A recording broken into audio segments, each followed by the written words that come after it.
Hi, today I want to talk to you about this phenomena that I've seen so many times with couples that come to me. It seems like that knight in shining armor or that priceless person has now suddenly become just a knight and very pricey. And it is so tragic to see that happening, but it happens so often.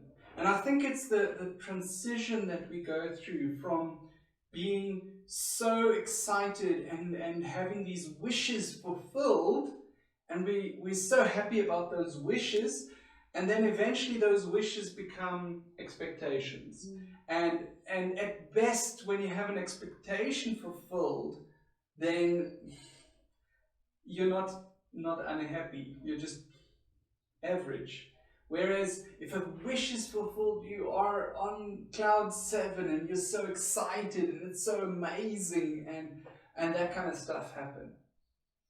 So how do we manage to get ourselves to a point where we still have wishes instead of expectations? What do you think? I think often we take our spouse for granted over time. Mm-hmm. You take your spouse for granted and you have specific expectations, and if they are not fulfilled, you get unthankful and ungrateful. Yeah. And yeah, what do you think? I think there is. It's very true what you're saying. I think there's a some basic things we could do to prevent ourselves from moving from wishes to expectations. And there are some things we could do to move ourselves from expectations to wishes. And I think the first thing to do is just to become aware that that is a thing, that I have expectations of my spouse. A very basic example, for the one person, a spouse rubbing your back or looking deep into your eyes, that is just what a spouse does. Ne? And for the other person, it is so amazing, so exciting. And yes, it's very often because you experience it over and over and over again, and you start to think that is an expectation. But if you are aware that this has become an expectation with you, you can consciously decide that it would be so amazing if I get that. Or you can sit down and contemplate how amazing it is that you have that. And the more you spend time thinking about the benefit and the amazement of it, the more it will move back into a wishing position and away from an expectation.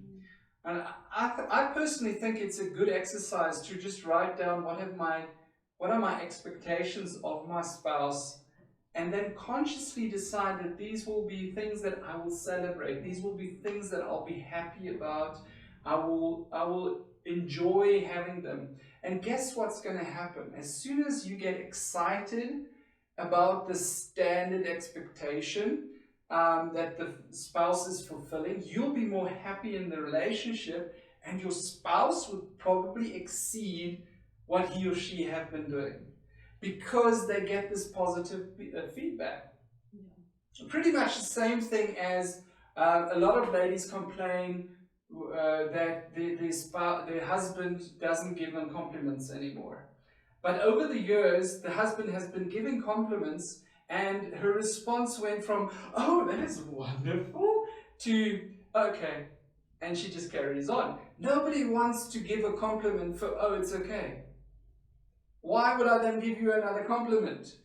So you see that excitement actually generates more of it, and it multiplies those nice things that excite us and just make our relationships so stunning and amazing. Yeah, maybe appreciate each other daily, Mm-hmm. to make a point to appreciate each other and to be grateful. Yeah. And if you are disappointed or you have your expectations are not met, Mm-hmm. it's important that you have that communication, that you can communicate that you wish and your expectation with your spouse, and you can talk about it. Most definitely. I think that is very, very important to always keep the communication going, to always communicate why it was like that. Maybe you can tell your husband, you always gave me these compliments, now you don't do it anymore, I really miss it. Or Yes. can you do, then I would appreciate it if you do it again. Yes. And most probably most husbands would then start doing it again. And please keep in mind, that is the other thing that just blows my mind sometimes. I hear people saying, oh, but he just does it because I told him and that proves that he doesn't love me. No, when he does what you told him, it proves that he loves you. If he did not love you, he would not do it, even if you asked him. Yeah, so don't have the wrong expectation from that discussion, and shoot yourself in the foot right from the word go. Because we all fail, we all forget, we are not always every day doing what we're supposed to do. Exactly. Well, I hope you have fun getting that knight back to the knight in shining armor, and that pricey person to the priceless person, and you have fun in your relationship. Thank you.